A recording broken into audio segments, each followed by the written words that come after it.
Nay! May naalala ba kayo? Ano na naman yung bebang? Hala, nakalimutan ata ni nanay. Ano ba yan, nay? Birthday ko po bukas. Nakalimutan nyo na? Akala ko naman kung ano. Siyempre, bebang, hindi ko makakalimutan yung birthday mo. Eh di, may pakanda ka bukas. May natatabi ako ng konting pera dyan. May pambili ako ng spaghetti para bukas. Yes! Makakatikim na ako ng spaghetti. O siya, maglinis ka na ng bahay para maimbitahan mo yung mga kaibigan mo na pumunta rito. Sige po, Nay! Ang bait-bait niyo po talaga. Later. Iska, punta ka sa bahay bukas, ha? Bakit naman? Birthday ko.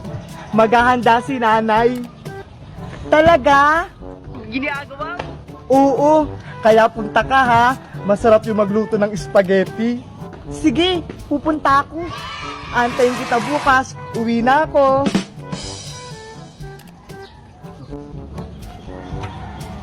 Hoy, bebang. Ano po yun, Aling Tere? Anong pinag-usapan yung dalawa ni Iska? Niyaya ko po si Iska. Birthday ko po kasi bukas. Wow! Birthday mo bukas? Madami kayong handa? Sabi po ni nanay, magluluto siya ng paborito kong spaghetti. Ganon? Pwede mo ba akong imbitahin? Hala, hindi naman po kayo bata, ah. Ano ka ba? Pwede naman matatanda sa birthday? Sige na. Para matikman ko naman yung spaghetti ng nanay mo. Kayo pong bahala kung pupunta kayo. Oo naman. Damihan yung luto, ah. Tomorrow for sure. Ano na, bebang? Tara na, Iska. Punta na tayo sa bahay. Nakaluto na ba si nanay mo? Oo, tapos na yun. Tara na. Sige, tara na. Ay, mukhang simula na yung party, ah. Magamit ko itong eco bag ko, ah. Makakapagkunin na ako ng handa. Nay! Andito na kami ni Iska. Iska, pasok ka. Hala, bebang. Wala pa namang handa, ah. Hala, lagot. May bisita nga si bebang. Paano ba yan?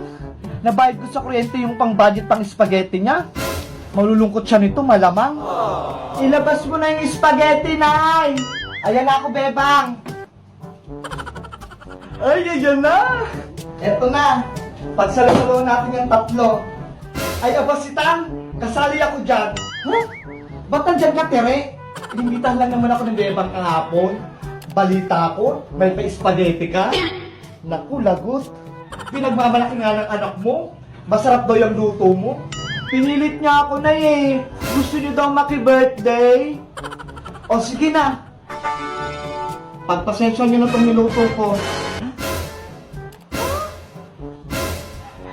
Ano yan, Nay? Pansit bihon. Sabi niyo po, handaan niyo ako ng spaghetti. Sorry naman, bebang. Nalimutan ko kasi. Unit pala natin ang kuryente. Mahirap naman maputulan tayo ng kuryente. Sa susunod na lang tayo maghanda. Huwag ka na magtampo. Nilutuan naman kita ng pansit. Alam mo naman yung pansit, di ba? Ay, pampahaba ng buhay. Tama! Para marami pang birthday na darating. Malay mo, sa susunod, may pakit ka na. Lumang kwento na yan. Oo nga, bebang. Naiintindihan naman namin. Minsan nga, ako nga, wala ring handa. Sige na nga. Okay na nga yung pansit. Ay, naku. Hindi pwede yan. Ang usapan, spaghetti. Hulo. Ang tagal-tagal kong mag-antay para makakain ng spaghetti. Yun pala, pansit lang pala lulutuin mo si Tang. Nagdadaldal ka pa? Okay na nga sa mga bata eh. Ay, hindi pwede. Magluto ka ng spaghetti. Ayaw mong tumahimik, ha? Ito. Nani? Hala! Gusto ko lang naman makakain ng spaghetti eh. Bakit niyo ako pinakain ng pinggan?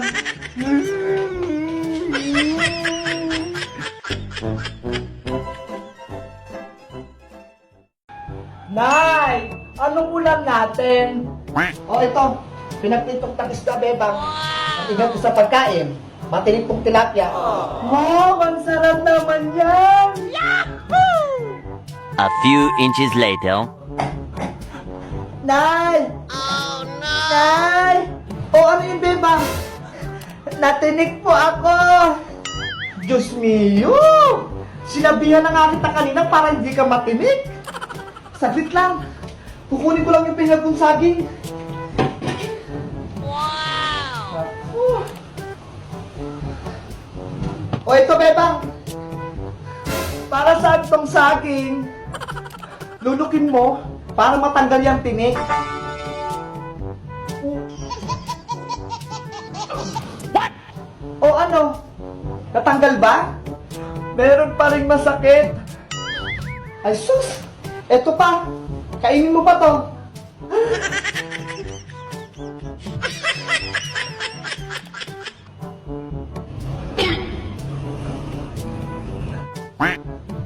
Meron pa din na, hindi pa rin natanggal. Oh, no! Naku naman!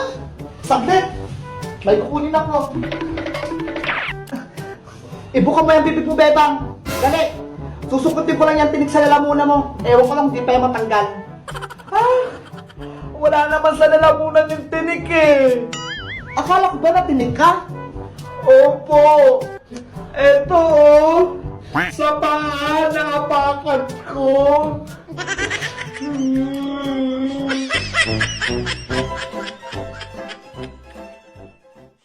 Nay! Ano na naman yung bebang? Alas 3 na po! Oh, ano ngayon? Huwag mo akong buwisitin. Tignan mo may ginagawa ako, oh. Pengi akong pera. Hapon na eh. Pangbili ko lang merienda. Puro ka na lang hingi? Anong bargay mo sa akin? Marami akong pera? Kakain mo lang? Hindi ka mabusog? Hello? Kanina pa yung tanghali. Aba. Wala ka namang ginagawa dito sa bahay? Bakit lagi kang gutom? Ay, may naisip ako. Ako na lang magbubunot sa kilikili ni nanay para bigyan akong pera. Yahoo! Nay, tulungan kitang magbunot ng kilikili mo. Ayun ako. Alam ko na yan, beba. Sige na, Nay. Para bigyan mo ako ng pambiling royal. O sige na nga. Kayo na pa ako nahirapan dito magbunot. Tanggalin mo lahat, ha? Buti na lang pumayag si nanay. Patingin ako ng kilikili mo, Nay. Ito, oh. Ano yan? Gubat? 1 hour later. Yes! Binigyan ako ni nanay ng pangbiling merienda. Makakabili na ako ng royal. Kaso, ang bakaw ng kilikili ni nanay. Aling Sonia! Ano ba yan? Isa pa tong istorbo? Oh, ang bibilin mo, bebang? Hala, sabi ko po Aling Sonia, hindi Aling Bruha. Anong sabi mo? Ako, Bruha? Ayos-ayusin ang bunganga mo, bebang, ha? Aling Tire, bakit nandyan kayo sa loob ng tindahan ni Aling Sonia? Wala ka na doon? Ang dami mong tanong-tanong. May pinapanood ako dito. Istorbo ka? Nagtatanong lang po eh. Ano bibilhin mo? Pabili po ako ng royal. Yung mismo, yung maliit lang po. Tamang-tama. Uhog na ako. Makakalibre na ako ng soft drink sa wakas. Oh, no! Royal ba yung bibilhin mo, bebang? Opo, favorite ko yun eh. Ay sige, meron dito. Saglit lang ha. Eto na. Mautakan ko na naman tong batang ko. Eto na, bebang. Yung paborito mong royal. Oh no! Hala! Aling Tiri, bakit ganito po? Ano namang reklamo mo, bebang? What? Royal nga, di ba? Bakit ang konti-konti? Di ba ang royal nasa plastic bottle? Wala naman sa ganito ah. Nakasupot. Oh no! Naku. Ang dami mong arte, bebang. Pares lang yan. Hindi yan konti. Akala mo naman, bubudulin pa kita. Pinaghirapan ko yung pangbayad eh. Ang hirap kaya magbunot ng kilikili. Ang baho-baho pa. Isusubo ko kayo kay Aling Sonia. Hindi kayo nagtitinda ng maayos. Wala na ata siya. Kahit isumbong niya pa ako kay Maring Sonia. Basta makainom lang ako ng soft drinks. What?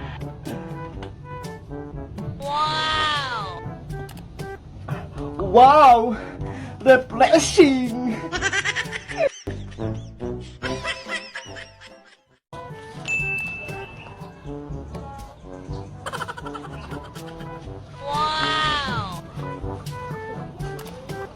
Sipag naman ng bata.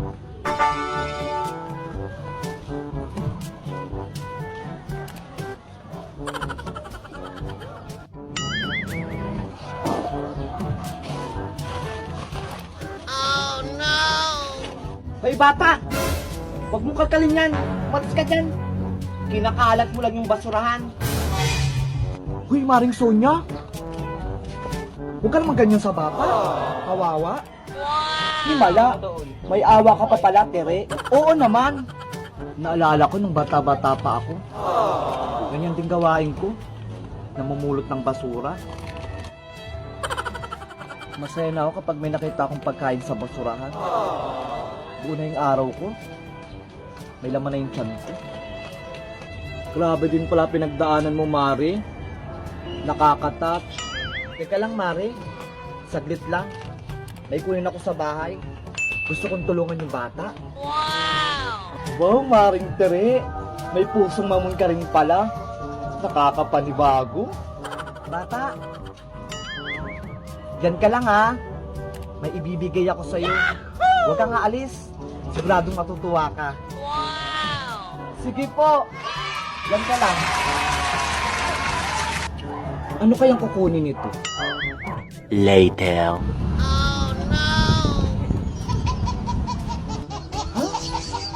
Ano yung Maring Tere? Mga basura, Mare. Inipon ko to ng 3 linggo. Para saan yan? Akala ko ba tutulungan mo yung bata? Oo nga. Bata-bata, tulungan mo ko. Marami akong basura. Wow, ang dami. Dito ka mga lakal. Baka yung makita kong mga lata. Talaga po. Maraming salamat. Diba? Sabi ko naman sa'yo, Mare, matutuwa yung bata. Akala ko pa naman magbibigay ka ng pera. Yung pala maraming basura.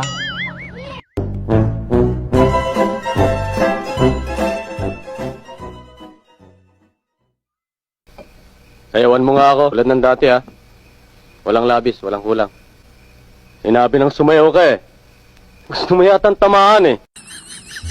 Nakabahan ako sa mga Putang ina mo, ginagawa mo. parang unti-unti.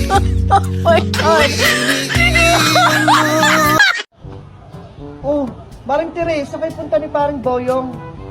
Mare, may isasanla ako sa'yo. Ano ba yung isasanla mo, Mare?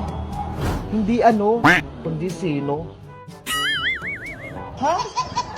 Oo. Ito. Kung Paring Boyong mo, isasanla ko muna sa'yo. Ako? Wala nang ginawa yan maghapon, kundi humilata na lang. Malapit lang dumikit yung likod niyan sa higaan. Kikilos lang kapag oras ng kainan. Oh no! Di mo lang marunong maghugas ng plato. Nakakagigil.